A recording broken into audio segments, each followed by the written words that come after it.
So as promised, here are two more items from the Playmates Inner Space range, which are not in fact ship based. So what we have here on the left is a Communicator badge that you can open up into the transporter room. Now, I just love the whole idea that someone would actually think to do that as a concept, because it just seems completely bonkers to me that you would take a Communicator badge and turn it into a transporter deck. But that is what they've done here. I haven't looked at this yet. I'm hoping the two figures are in there, because I think there should be two, possibly three figures. No, two I think actually. So it says real working transporter pad beams, in inverted commas, two mini Star Trek action figures simultaneously. So there you are. On the right here, we have a tricorder. And if I remember rightly, the tricorder expands into a sickbay. So I am going to have a look at this boxed one first. Let's have a look at the box itself, then I'll have a look at the tricorder. So this is Playmates stock number 6168. Collector's edition 03313 apparently. Nearly all the threes, not quite. There you go. So it says Personal Communicator Mini Playset, Star Trek The Next Generation Inner Space Series, ages 4 and up. And here we have a nice little sort of breakdown of various other items that are available from this series, of course. So this is this one, and it just goes through the various stages. So it says, clip the Personal Communicator Mini Playset to your shirt or pocket for intergalactic adventure wherever you go. It's clever. Remove the clip and open the sides of the Personal Communicator to reveal the Starship Enterprise transporter room. Slide open the real working floor panels to reveal the circuitry and make split-second repairs. Very good. Position data at the control panel and ready the transporter. Place a Riker on the transporter pad and beam him down to the planet's surface by rotating the activation thumb wheel. Gosh, okay. So we've got circuitry panel, operator console, transporter pads, rotating transporter activation thumbnail at the top there. So that's all fairly self-explanatory, which is good. And then other things available: Enterprise D, which we've had a look at already, of course. Type 2 phaser, which I don't have. Ballship mini playset, haven't got that. I wonder if the tricorder I've got is actually a medical tricorder, actually. Perhaps it is then. Medical tricorder there. And the shuttlecraft playset one and warbird we've had a look at, a bird of prey we've seen box, and you've seen the shuttlecraft box as well. But if you notice here, this is interesting.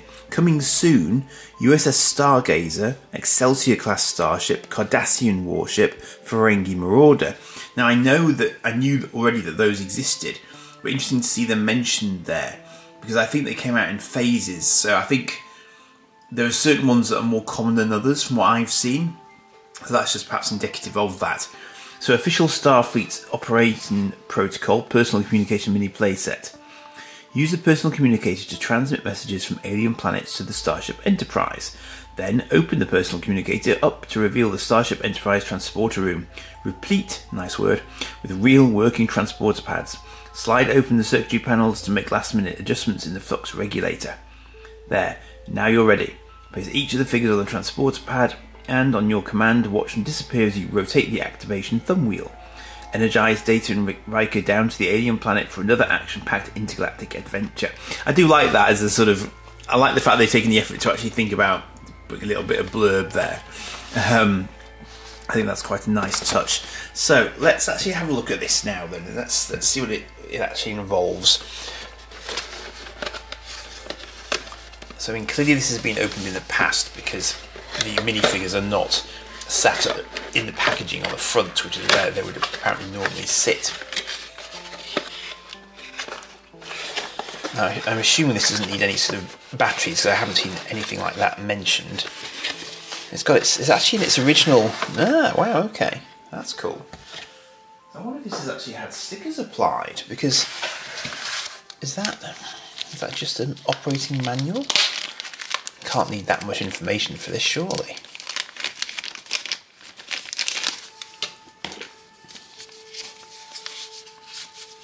I mean, that was sealed, wasn't it? So maybe this might even be sort of an unused contents kind of thing. Let's have a look. So here we go. So we've got all the details there of the necessary information as to how to operate it. That's cool. I see. Yes, it's got a full-on sort of belt clip.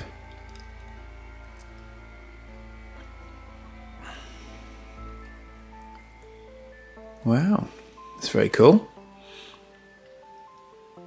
I'd just be terrified of using those little figures, though. I don't know about anyone else, but I would be terrified of that as a concept, because that would be the last thing that you wanted.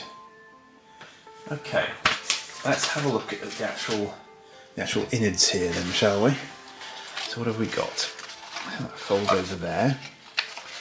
Now then, is it missing? It might be missing its belt clip function. That's a bit of a shame if it is. Ironically, having just read that in some detail in the instructions, I don't think it's got its belt clip. I don't think there's anything else in there. That's a bit of a shame. So it is what it is. I mean, this is the risk with eBay when you're sort of getting stuff sight unseen, quite literally. So there we are. Now, again, you know, size-wise, it's not much bigger than my hand. I laughed when it arrived. I remember very clearly when it arrived, because I thought, "What is this? What's this tiny thing that I've ordered?" Not realizing, of course, that this is not like the Warbird and the Vorchak class attack cruiser. They don't come in huge boxes. These are tiny, tiny little pocket money things. They're not designed for, you know, to be huge. They're just little. So there we go. So split that apart because there's nothing holding it there, and the minifigures are inside. That is always a nice thing when it's as you would expect it to be. So that opens all the way back there, but obviously you're supposed to sort of have it like this as a room set, but it does make it quite large. I mean, it's quite big when it's all said and done, the way in which it opens up. So you've got a little transporter. Oh, maybe this is the belt clip, actually. Oh, okay, so someone's put the belt clip in there. Well, that makes perfect sense, though. That's eminently sensible. So I think that is the thing that would allow you to put your belt through it, albeit a very, very small belt, if that is what that is. But I think that was the intention. So that would go on the outside of the Communicator badge to hold it in place. That's clever. So it's very complete. So you've got these. I think the best way to show you this without these guys disappearing. The little circuitry boards in the floor there, which you're supposed to be able to fiddle with. So you can sort of adjust those and then seal them up again there, like that. So if you were messing with your flux capacitors or flux regulators or whatever, then you can do that. And then if you twiddle this, those guys do a bit of a Trumpton and disappear inside and vanish. And of course they've energized away on that basis. But I think having two of them in at the same time is probably not the best idea, perhaps, because it looks like their hands tend to fight with one another. That's a very, very clever little idea, though. That's very, very sweet. It really is. I mean, tiny, tiny little thing. I'm just trying to, let me just lift it at an angle so you can see. So it's got a sort of view screeny bit on the right-hand side, and more sort of just kind of generic detail on the left as well. But it's all there. You know, they've obviously tried pretty hard with it. It's got a little sort of control console here on the front, so it's pretty cool. It's pretty cool. I do like it. I don't know if I can really realistically get in any closer to it than that for you, but there you go. And the two little minifigures are in there as well, so a good, nice Riker and nice Data. So it's nicely executed.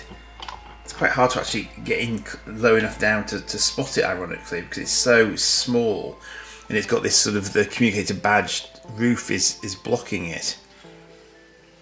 But there's a little play set, you know. It's a little bit of fun. I mean, the plastic feels quite thin. It's probably going to be quite brittle. I think having it as a a belt wearable item is probably a little bit optimistic of them, but it is what it is. So, you know, fair dues. Let's have a look now at the medical tricorder. And it does fold up very, very rapidly, and then you're away again. So, pretty cool. Pretty cool.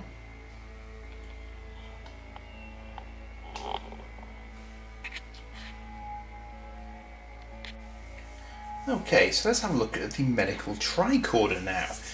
Now, I don't think I've actually opened this all the way, so I'm not quite sure what I'm going to find inside in terms of figures and so on, but let's have a look if I can actually get into it in the first place, which would be a good place to start. Oh, and something's dropped out already. Now, I think that's actually supposed to happen with a medical tricorder, because it's got a little sort of instrument that you can put up to people for a close scan, I think. But I'm pretty sure that might be, I'm reasonably sure that's intentional. Might be wrong, might be wrong. There might be some people screaming at the moment, I don't know. Okay, here we go. Alright, so we have someone, we have Geordie in there. And we have the sort of medical, so is that another, no, that's probably a sensor. I think that's a sensor now. How do I free up? There must be another bit here, I think, to flip out, like the right hand side just flipped out. Where is it? Is that just a single unit? Maybe that's just a single unit. This is the problem when you don't have the instructions, you don't know quite what it's supposed to look like when it's... there we go. Just requires a little bit of a gentle sort of poking. Why is there a Borg in there? Answers on a postcard as to why I've got a Borg in here, unless he's supposed to be the one being examined, I don't know. Is that supposed to be Locutus under examination? But you can't... don't know how much of that you actually saw as I was fiddling around there, but it might be that Borg is supposed to be there. And then I've got sort of a main diagnostic kind of scan area here, which is cool. What else have we actually got in here? So I've got Beverly Crusher there in her sort of overcoat look. Let me put that hand there so we can try and find the focus. Asking it to find the focus when I don't actually have my glasses on myself. But I'm pretty sure that's more in focus than it was. So that's Beverly Crusher there. And I think you might just be able to make out that she's wearing that sort of short tunic skirt thing that she used to wear. Now, as I say, I'm not quite sure if I've got full stretch from the actual playset itself here, but we've got a Geordie there. So there Geordie is, and we've got this this Borg chap who I had put on the bio bed there, but perhaps that isn't where he lives. So I'm not entirely sure why he's in this particular set, unless it's supposed to be either Hugh or possibly Locutus, of course. Either of which might have turned up at some point in the medical bay. So those are all potential options there. So in terms of the actual bay itself, I'm just wondering if there's anything more to come from... I have a feeling this bit is supposed to do something else. And as I say, I really wish at this point I'd actually got the instructions for it. Okay, that just kind of opens up to another segment there. So I'm not quite sure what every component of this is supposed to be for, but I think I'll take you up to have a look, because it's the easiest way to actually look at what's in here. So you've got a sort of medical scanner here, and then the that sort of readout. We've got a little bio bed there, which you can probably see. And then another little bio bed section over on the left hand side there as well. And then we've got this sort of main scannery sort of function here. In fact, that could be Beverly's her sort of personal ready room, which we saw from time to time. This sort of section here, I'm wondering, because there's a kind of readout there So I wonder if that's supposed to be her desk or if it's something else. I'm just trying to get a closer look at it myself to sort of figure out the overall kind of geography of the place. But again, I mean, it's got a lot of sort of little sort of detail to it, and enough places for people to sort of sit and get looked at. But I'm just thinking in terms of the transporter set that we just looked at, that had quite a lot of other little sort of gimmicks to it. So I'm just going to have a little play to see if I can discover anything else, because there's clearly a little compartment there for keeping things in. Just feeling if there are looking for any switches or anything. I think a lot of this is just clips to hold the set together when it needs to be. There's a little flip down table function there. As I say, it's unfortunate that I don't have the instruction manual for this one, or the box, because then I'd probably be more confident in saying what the intention is in terms of any of the play features. This bed's movable here, so you can swizzle that around a bit. I don't really want to put too much pressure on anything else in case that sort of thing happens. I think that's happened before. That looks like it's been repaired before. You see, it's either that or it's just it was poorly glued on in the first place. It does slot back in quite happily, but I wonder if that was intentional or if that's actually it might be a bug rather than a play feature. It's always possible. But the whole thing's, you know, it's cleverly done of its sort. Now, can I remember how to put it back together again? That's the next question. So I think you fold in from either side. And I guess, where do you put the figures? Could you actually put the figures in here, I wonder? Perhaps you could. So that's supposed to be storage for the figures in there. I'm not sure you get them all in though. And the Borg's arm is rather in the way. So you could slot them in there, maybe another one in there, and then bring those two arms together. So it all sort of slots in fairly well. I dare say it's all here, broadly speaking. You know, I don't think it's actually sort of missing anything in terms of what I've been given. Now, whether or not that is supposed to be quite that loose, I don't know. But as I say, there is supposed to be a scanning functionality to the tricorder, but I'm not sure if perhaps I'm missing something here. Looks like perhaps there would have been something in that slot as well. I don't know on that front. And then this bit there just sort of flicks down, so it becomes one with the screen again. And then you just fold it all back in on itself. So it's quite compact, and as you can see, it's got a sort of a belt clip on the side there as well. So you could, as with the personal communicator, you could easily just sort of slot it in and take it with you in that way. So that's a clever little sort of aspect of it. It's interesting because I always thought that when they used them on the show, they sort of flipped. They sort of flipped them out like that, didn't they? But this actually looks like it's happier when it's sat up like that in terms of how it would stand. But then again, it's, obviously they're designed to be handheld rather than standing, so I do sort of understand that. But anyway, it's just another little example of the inner space line. And speaking of which, in the last video, I also said to you that I was going to try and quickly run you through what is actually in the inner space line as a whole. Now, this might be a little bit tricky in terms of camera angles, but I think what I'll do is I'll pop this as high as I can get it, and we'll just see what we can see. So this is the Schiffer book for collectors that was my sort of initial reference point when I was starting to think about doing this series of videos on the Playmates side of things, at least, because I thought, I don't know this range well enough. Obviously, I've had a few of the bigger ships before, but I thought I don't really know what else is actually available. And the short answer was a lot. A lot is available. It's a very, very sort of broad range of content. There's no two ways about it. So let's have a look. Just have a quick look and see if I can find the Inner Space series in particular. So as you can see, there's loads and loads of stuff in this book. It's a very, very useful reference. Let me just have a look. Really should have put my glasses on. Let's have a look. Miniature playsets and figures. So I'm guessing about the 127 mark then. If I could find page numbers, that would help. Yeah.